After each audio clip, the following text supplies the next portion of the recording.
And I think that that's something we forget. Somehow we forget that when it comes to marketing our business.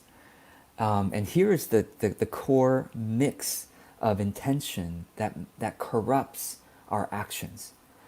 It's when you are posting content, but you're thinking in your mind, well, I'm posting this article or video because I'm actually trying to sell my service or my product.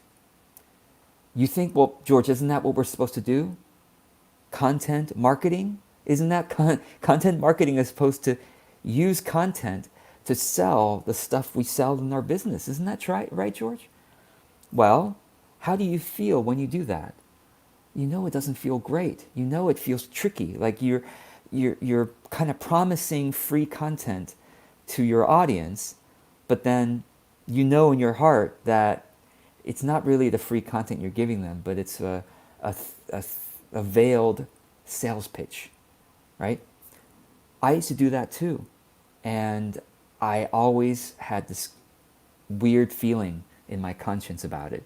So let me tell you that there seems to be a three-phase evolution when it comes to online marketing. So from the mid 1990s, when the internet started, all the way for maybe 10 years, 15 years, the first 10 or 15 years of the internet, it was just sell, sell, sell. It was pure intent of selling things. They were, banner ads, and there were pop-ups, and there was just online advertising was purely to just get you to buy products and services.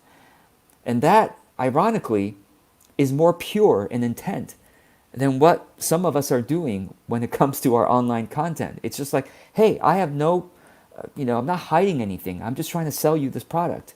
It's very pure, right? Just trying to sell you the product. I got ads and I'm trying to make you buy these shoes or buy this software or buy my coaching or whatever, okay? So that's phase one, pure intent in selling, using the online medium for doing that. The second phase, which started around mid 2000s, some people might say the early 2010s.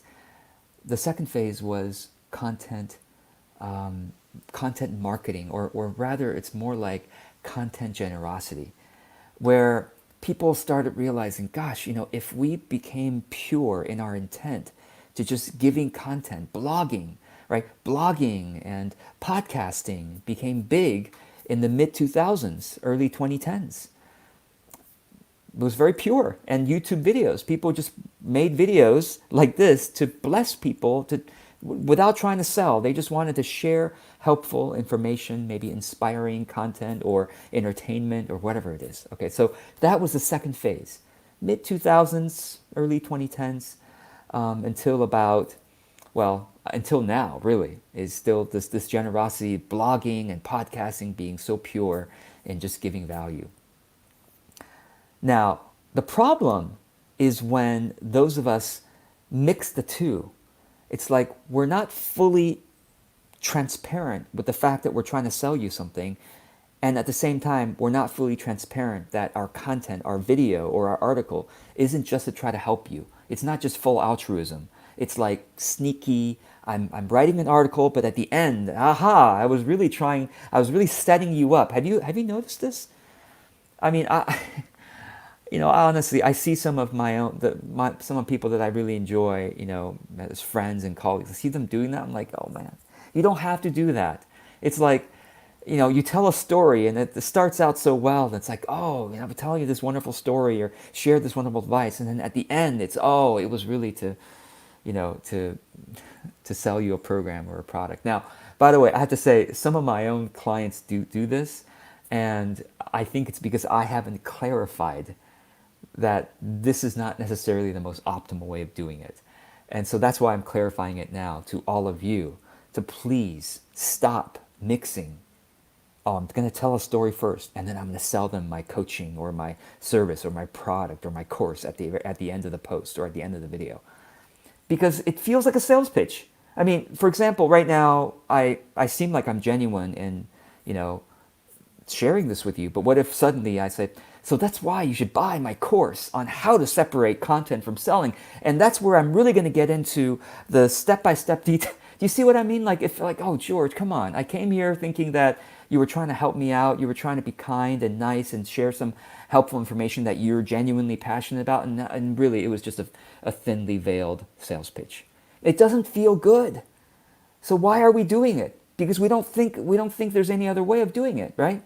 So let me tell you the third phase. I said the first phase of online marketing was sell, sell, sell, you know, here's my product. Second phase was give, give, give. Here's some helpful content. And then the third phase is to do both separately and with pure intent. So that's what I'm trying to do. Okay, so as you know, when I make these videos for you, they are of, I hope, pure intent. I'm just trying to help you out. No matter if, so here's the key. I genuinely do not mind if you never buy a single thing from me. Let me say that again. If you never spend a single dollar or cryptocurrency on me, I don't take crypto at this point, but maybe in the future I will. I don't mind because lots and lots of people are watching this, and some people, yeah, whatever their circumstances, my products are not right for them, timing is not right, they really cannot afford it because they're barely, keeping their roof above their whatever, or they have plenty of money, but they just enjoy watching my stuff. They don't need to buy my stuff. That's perfectly fine, and that is really where the power is.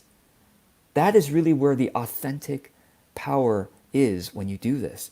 It's like if you are always afraid that they might not buy from you, or you're always hoping that they will buy from you, guess what? You'll always need to perform. You'll always need to be like polished and making sure that you don't come across misunderstood. Or for me, I don't care. You can tell I'm not polished. I don't edit nothing wrong with editing videos. If you enjoy editing videos, go for it. Or if you enjoy outsourcing the editing of videos, it is a very compassionate move because it makes your video more entertaining for people. It's a good thing. I don't enjoy it. I don't want to do it myself. I don't want to outsource it. So what you see is what you get. Okay? It's completely unpolished, raw. I'm not trying to sell you anything in most of my videos, right? And if I am trying to sell you something in the beginning of a video, I will tell you, hey, I've got an upcoming course. I hope you'll take it. I'm very frank. So that's what I mean by doing both content and selling, but doing it purely. When I do content, I do it with gusto. I share with you. I am passionate about trying to, educate you on something I feel is so important. You can choose to take it or not. I'm passionate doing this. And then when I'm trying to sell you an online course, I'm passionate in selling it to you. I'm like, for those of you, right, I'm a pure intent. Like, okay, when I'm trying to sell to you, I'm like, okay, those of you who are dealing with this issue or who are trying to work on this goal, I have put something together that I really believe in, that I really hope you'll take if you can afford it, okay? And if you can join us, if the timing is right, whatever. So I'm selling to you with pure heart. There's nothing wrong with selling if you do it purely. There is only something wrong that you can feel and the audience can feel when you start by telling a story and writing an article and then I'm really just trying to sell them this thing. So anyway, that's it. I mean, that's all I have to say. I think you get the idea, and I want you to start noticing if you notice that from other people and if you notice that feel within yourself. So yeah, I want to thank those of you who are commenting here, Shweta and Lisa and Dina. Dina says, I despise editing videos too. I just outsourced for, Dina created a class and outsourced it to an amazing 15-year-old, helping her start her future. Yeah, when I have things that I need to have edited or things, I love outsourcing it because it does help other people. Whether they're a young person or whether they're a person in a country where getting $5 an hour is a good deal. Like they're like, in Pakistan or Bangladesh or Philippines or wherever. It's like, oh my God, thank you for giving me $5 or $10. That I would have gotten paid the same amount working in corporate Pakistan as a senior software engineer for $5 US dollars an hour. Now I get to determine my own destiny. So I really believe in outsourcing to third world countries. I think it's a great thing to do for the global economy. And Shweta says, yes, mixing the two is like a great sassy date gone sour.